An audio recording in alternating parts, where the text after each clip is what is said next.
Bismillahirrahmanirrahim. Alhamdulillahi rabbil alamin. Salatu wassalamu ala Rasulillah ma ba'd. Allahumma faqqihna fid din wa 'allimna ta'wil. Allahumma nas'aluka al-huda wat tuqa wal afafa wal ghina.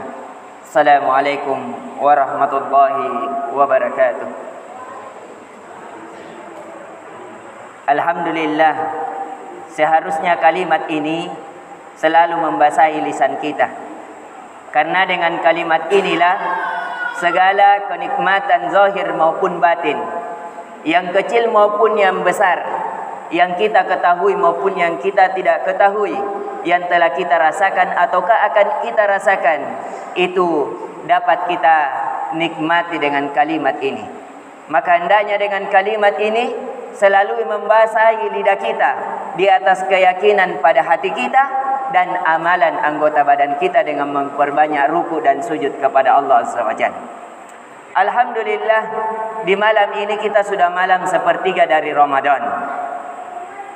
Yang hendaknya sepertiga ini jangan menjadikan kita sebagaimana kebanyakan manusia. Di sepertiga ini akhirnya sepertiga sudah menghilang. Padahal amalan itu dilihat dari akhirnya. Amalan dilihat pada akhirnya. Segala sesuatu indah pada akhir-akhirnya.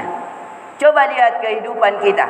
Di mana kenikmatan hidup setelah kesusahan yang kita rasakan? Di akhir hidup kita, setelah bersusah payah mengumpulkan harta dan anak-anak. Coba lihat malam Ramadan ini. Malam yang paling mulia ada di akhirnya. Coba lihat hari Jumat. Hari Jumat, tempat doa yang paling mulia, yang paling mustajab adalah di akhirnya. Di waktu sore hari ketika ingin memasuki di hari Sabtu. Hendaknya di akhir-akhir ini kita memperbagusi ibadah kita dengan yang lebih baik daripada hari-hari sebelumnya. Karena orang yang terbaik adalah orang yang hari ini lebih baik daripada hari yang kemarin. Dan insya Allah di hari esok jauh lebih baik daripada di hari ini. Itulah ciri-ciri orang-orang yang terbaik, orang-orang yang besar. Dan di pertemuan kali ini kita akan membahas tentang malam Lailatul Qadar. Malam Lailatul Qadar adalah malam impian para ulama. Malam tersebut adalah malam yang terbaik dari semua malam. Di malam tersebut, malam dibanjirnya air mata para ulama dan orang-orang yang soleh. Malam tersebut, malam kebahagiaan bagi orang-orang yang soleh. Karena di dalamnya dibuka pintu-pintu surga dan ditutup pintu-pintu neraka dan dibelenggunya para setan. Di malam tersebut, malam rahmat dari Allah Azza wa Jalla kepada hambanya. Di antara keajaiban malam tersebut, kata Allah Azza wa Jalla, dia lebih baik daripada 1000 bulan. Ataukah kurang lebih 83 tahun 4 bulan. Coba kita bayangkan, satu istighfar di malam tersebut, seandainya ada orang yang memiliki umur 83 tahun 4 bulan, beristighfar selama itu, tapi dia tidak mendapati malam Lailatul Qadar, dan ada orang yang beristighfar 1 kali pada malam Lailatul Qadar, maka dia lebih baik di sisi Allah daripada orang yang pertama tadi. Mengapa? Karena Allah yang menjanjikannya khairum min alfi syahr. Dia lebih baik daripada 1000 bulan. Lebih baiknya tidak terhingga. Di dalam kaidah bahasa Arab, khairun itu lebih baik. Lebih baiknya tidak disebutkan 2 kali lipat, 3 kali lipat, sesuai dengan yang Allah kehendaki kepada seorang hamba. Lebih baiknya tidak terhingga. Bisa 1000 kali lipat, 2000 kali lipat, 3000 kali lipat. Menjadi pertanyaan yang harus kita pahami. Apakah makna malam Lailatul Qadar itu sendiri? Yang pertama, makna qadar sebagaimana tafsir dari Ibnu Bas yang dinukil oleh Ibnu Jarir At-Tabari dan Ibnu Katsir, bahwasanya qadar dikatakan qadar karena pada malam tersebut malam dicatatkannya takdir selama 1 tahun. Maka dari itu dianjurkan untuk kita memperbanyak doa, yaitu berdoa kepada Allah agar segala takdir buruk kita diganti dengan kebaikan, dan takdir baik kita dijadikan yang lebih baik lagi. Ini yang pertama. Makna pertama qadar adalah malam dicatatkannya takdir. Makna kedua sebagaimana yang ditafsirkan oleh Imam Az-Zuhri, salah satu imam tafsir dalam masa tabi'in. Qadar adalah ta'zim atau asyarf, zu syarfin. Qadar maknanya adalah malam yang diagungkan, malam yang dimuliakan. Kenapa? Karena malam tersebut malam diturunkannya Al-Quran. Karena malam tersebut malam turunnya para malaikat. Kemudian malam tersebut adalah malam yang paling terbaik dari semua malam.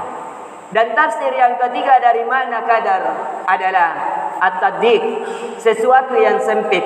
Kenapa malam tersebut dikatakan malam yang sempit? Karena pada saat itu tanazzalul malaikatu warruh, pada turun para malaikat. Di sini kata tanazzal, bukan cuma nazal. Dalam bahasa Arab, ketika ada tambahan kata, memiliki tambahan makna.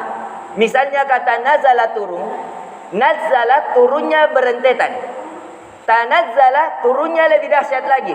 Sampai-sampai dalam hadis disebutkan bahwa jumlah turun para malaikat sebagaimana banyaknya jumlah kerikil yang ada di muka bumi. Dan hadisnya disahihkan oleh Syekh Albani. Bayangkan bagaimana keagungan malam tersebut sampai semua para malaikat itu turun di muka bumi menyaksikan malam yang sangat mulia ini. Maka dari itu rugilah orang-orang yang rugi sangat, disebabkan tidak memuliakan malam ini. Karena para malaikat, para nabi dan rasul, dan para orang-orang soleh memuliakan malam tersebut. Ini diantara 3 makna dari malam Lailatul Qadar. Kemudian malam Lailatul Qadar, pertanyaannya, apakah ini berlaku untuk umat Nabi sallallahu alaihi wasallam secara khusus atau terdapat juga pada malam orang-orang yang terdahulu? Jawabannya adalah malam Lailatul Qadar khusus untuk umat Nabi sallallahu alaihi wasallam. Sebagaimana yang dinukil kesepakatan oleh Imam Nawawi dalam Majmu' Fatwanya, bahwa kata beliau, dan ini juga dipilih oleh Ibnu Katsir dan Ibnu Mulakkin. Kata beliau, hadhihi laila mukhtassun li ummati Rasulillah sallallahu alaihi wasallam. Bahwasanya malam Lailatul Qadar adalah malam yang khusus untuk umat Nabi sallallahu alaihi wasallam. Dan di sinilah keadilan Allah Azza wa Jalla. Kalau umat terdahulu mengatakan ini ketidakadilan Allah Azza wa Jalla, memberikan kepada umat Nabi sallallahu alaihi wasallam, tidak memberikan kepada kita. Jawabannya justru di sini keadilan Allah. Umat terdahulu memiliki umur-umur yang panjang, ratusan tahun bahkan ribuan tahun, sedangkan umat Nabi sallallahu alaihi wasallam cuma kisaran 60 sampai 70 tahun. Bagaimana keadilan Allah? Pasti kita akan menuntut, ya Allah, Engkau meninggikan derajat orang-orang yang terdahulu karena memang dia panjang dalam beribadah kepadamu, sedangkan kami. Dari sinilah keadilan Allah Azza wa Jalla memberikan malam Lailatul Qadar, sehingga malam dilipat gandakannya umur kita, sehingga mengakibatkan kerugian yang sangat nyata ketika kita tidak memanfaatkannya. Kemudian pertanyaan lagi di malam Lailatul Qadar, apakah amalan-amalan yang disunnahkan atau amalan-amalan yang dianjurkan pada malam Lailatul Qadar? Terjadi beberapa pandangan dari kalangan para ulama pada malam Lailatul Qadar, sebagaimana hadis Aisyah radhiyallahu anha yang diriwayatkan oleh Imam Bukhari dan Muslim dan selainnya, bahwasanya Aisyah bertanya kepada Nabi sallallahu alaihi wasallam, bagaimana pendapatmu ya Rasulullah ketika saya melihat ataukah saya mendapatkan malam Lailatul Qadar, apakah yang saya harus berdoa terhadapnya ataukah apakah amalan yang saya beramal di atasnya? Kata Nabi sallallahu alaihi wasallam, Aisyah, berdoalah, Allahumma innaka afun tuhibbul afwa fa'fu anni. Ya Allah, Engkau lah yang Maha Pemaaf, maka maafkanlah aku.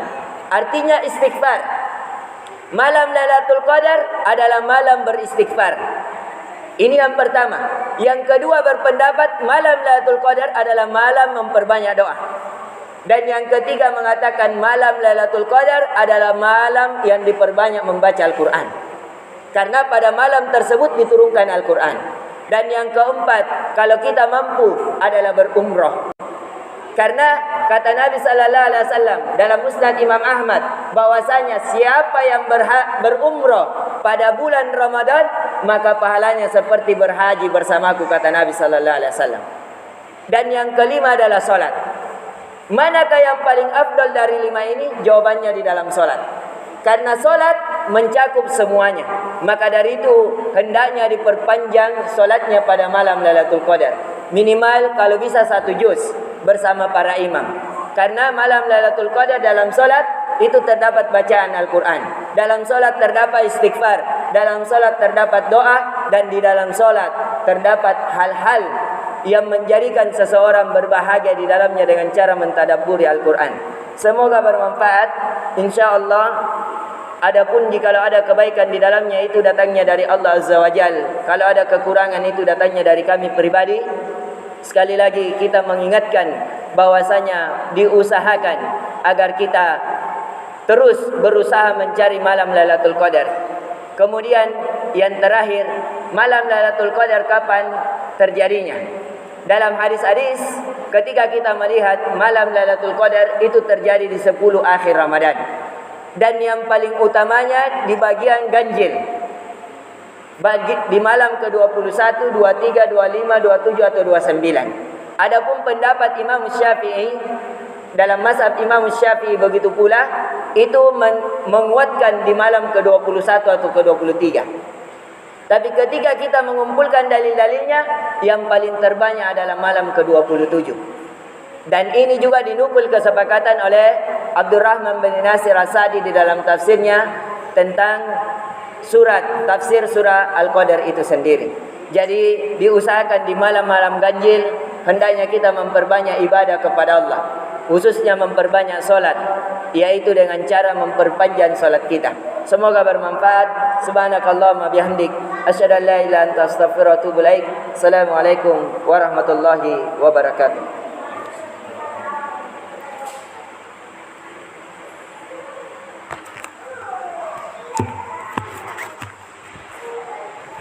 Anak usul.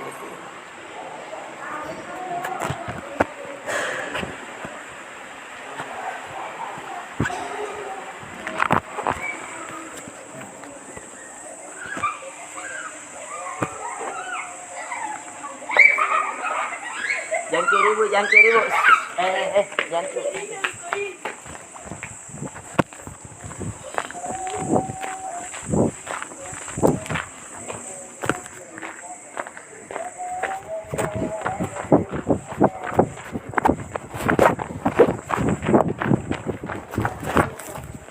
Bu.